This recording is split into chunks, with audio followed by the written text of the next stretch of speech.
I still go by her house where she lived and knock the mailbox over. That was a joke. Oh, hey, everybody. We're on air. I'm Shane. I'm here with Scott Miller. I'm Scott Miller. Nice to have you back, Scott. It's been a while. I miss the duck. I love the duck. We missed you. We love you. So what have you been doing during the pandemic? Farming. Yeah. Because I've got my cattle farm, and I should have been writing, but I didn't do much. That's okay. A lot of people didn't. Well, I was taking care of elderly parents during that. So my dad passed last May, so that was like a 10-year thing that we did, and so now life's finally easing up for me. Okay.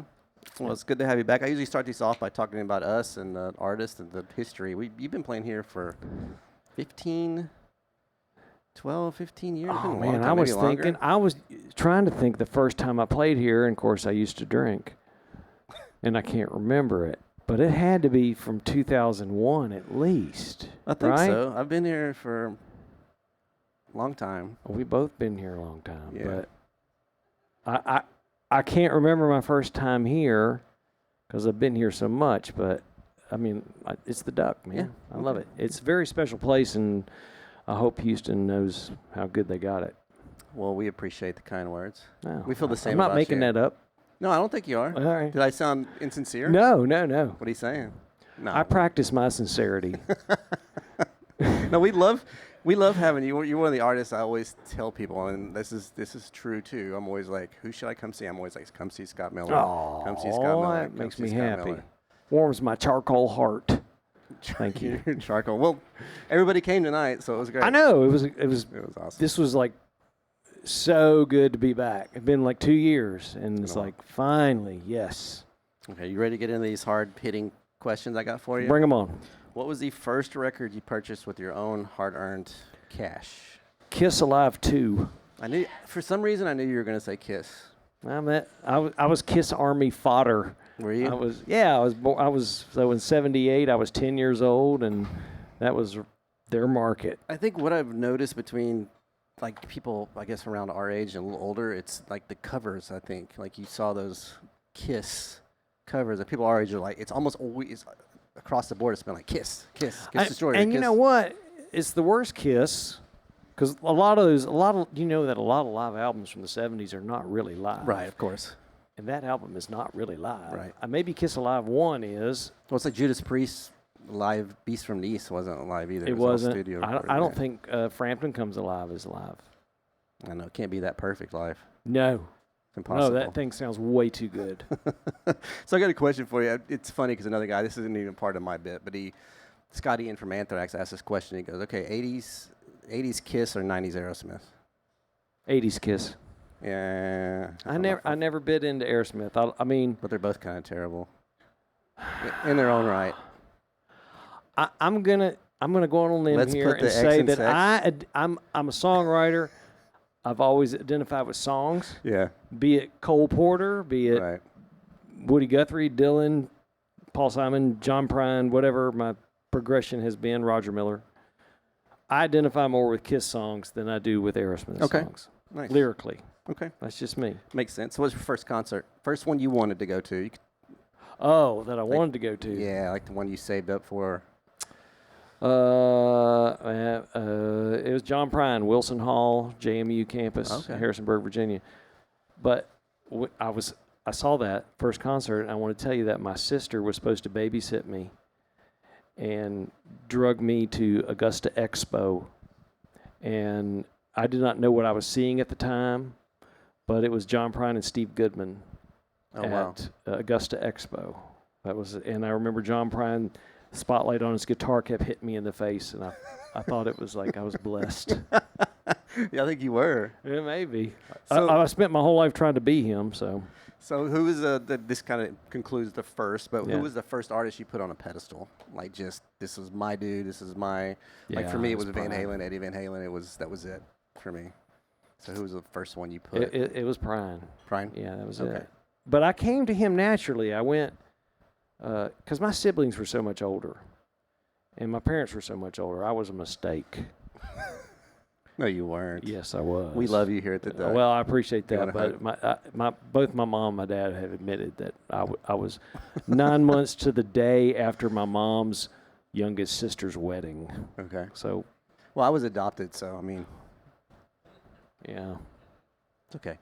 we're here. We're here. We made it. So I like to ask the singer-songwriters this question. What's your favorite guitar riff? Pretty Woman. Is it really? Yeah, Oh, you answered that quick. that's Jerry Kennedy. Yeah. Yeah, and Jerry Kennedy produced all the Roger Miller, all the Tom T. Hall, Statler Brothers. He's like, besides that, and I'll say this guy's name wrong, Arif Madrin, who produced Cat Stevens and John Prine and all these others. As far as singer-songwriters, no, that's the guy, Jerry Kennedy. No. Okay. Jerry Kennedy. Nice. So you're from Virginia. Yep. So who is your Mount Rushmore Virginia artist? Ralph Stanley. Ralph Stanley. He played here.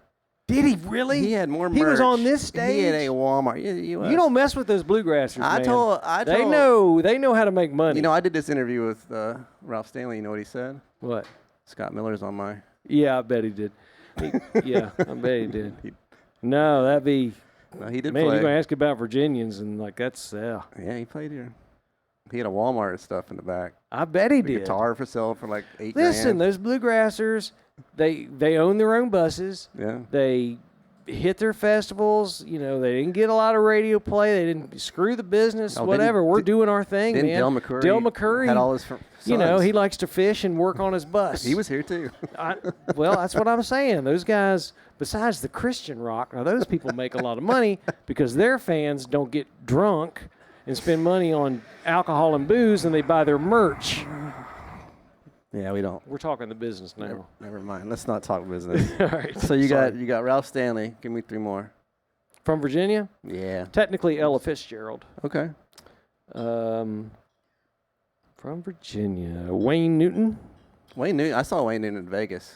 Was it good? Yeah. Oh, what? When? It was a good 15-minute show and a 90-minute set. He played every instrument known to man for 3 seconds. After Donkashane, do you really owe the world anything? Well, the song was about me. Everybody sings that song to me. I don't know. Anyways, what was Okay, Wayne Newton, Ella Fitzgerald, Ralph Stanley. The Statler Brothers. They're Okay. from my hometown. Nice. Yeah. Wasn't Wayne Newton from El Paso? Who? Am I Wayne Newton? He was born in Roanoke. Now, he might have Maybe, grown up in El Paso, and I think Ella Fitzgerald grew up somewhere else besides. But we'll give him to Virginia. yeah. Y'all need our help. I'm just kidding. We created you.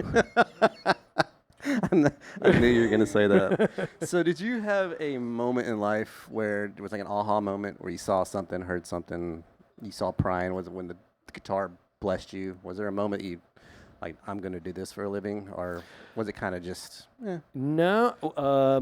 As strange as this is going to sound, I remember, like, we had this Ford Pinto, 1974.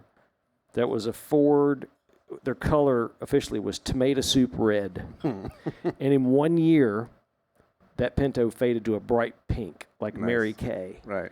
And that's the car that my dad made my brother and my sister drive around town because you could not get away with anything because everybody knew that pink Say to the Pinto. car. And it did not have a radio in it. My dad bought basic transportation.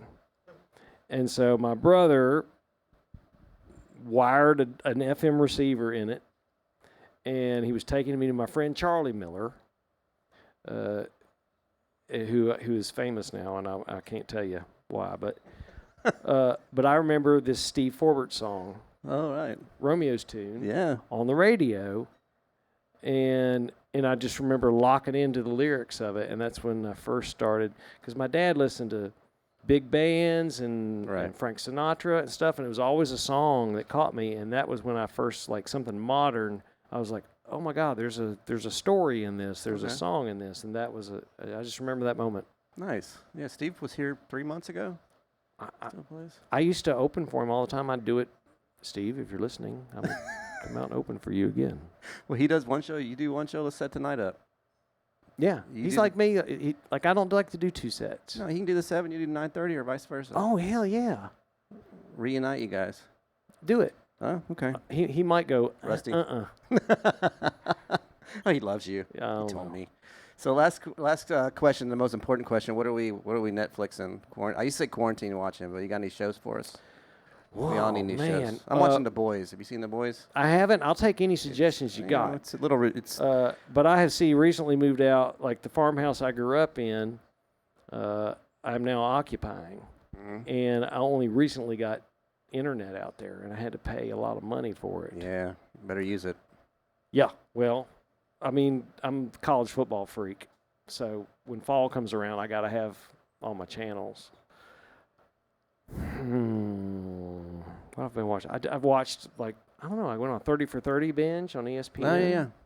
Watched all those, the ones on, what was like, your favorite? SMU. That was, you seen that one on SMU? Yeah, that's great. That's the best one. He's like, how many times were they just going to keep doing it? What was the name of that one? Morgan, you're here. What was the name of the Pony Express. Pony Excess. Yeah, but it's just like, they ask him, he's like, they got caught. We keep doing it. You're caught again. We keep doing it. It's like, they asked Forrest Gregg, or who was the coach at the time? Was it Forrest Gregg? He's like, they said you pinned $100 bills on the bin board. He's like, call me. Yeah, I might have done that. Yeah.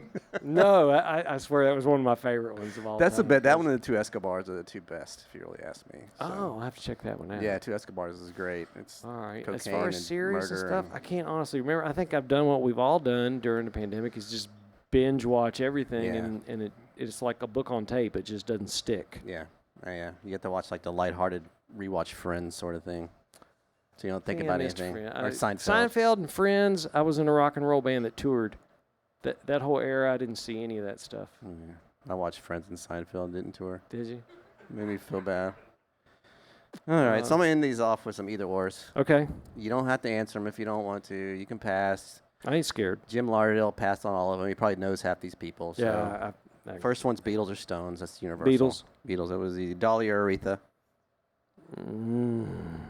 Man, do you have to pick? I said pass. You said I'm not scared. Was your they're gonna kill me in Tennessee because no, you know what? I'm gonna go Dolly. Okay. I'm gonna go Dolly because she's like puts her money where her mouth is and absolutely great. Elvis or Sinatra? Sinatra. Willie or Johnny? You're in Texas. Johnny. Yeah, I'm a Johnny guy too, even though I live here. Johnny. Michael Jackson or Prince? Michael Jackson. Thank you. Lady Gaga or Madonna? Lady Gaga. Pearl Jam or Soundgarden? Neither. Metallica or Sabbath? Sabbath. Van Halen or Led Zeppelin? Led Zeppelin. NWA, Beastie Boys? Beastie Boys. Billie Eilish or Adele? Billie Eilish. Thank you. Last one for you. John Prine or Bob Dylan? That's not even my fault. Somebody else told me to ask one because I didn't have enough folk people. I'm like, well, I'm trying to get them out of their folk kind of Americana. What do you do, man? Because Dylan sort of he didn't create the genre, but he mastered it. And there would not be a John Prine or a Steve Forbert or a Paul Simon or any of them without Dylan. So I guess you're going to have to give it to Dylan.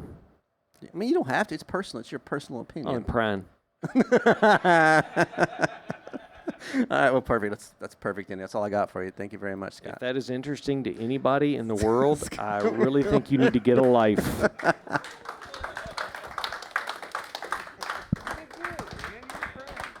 I'm sorry to make you wait so long. No, it's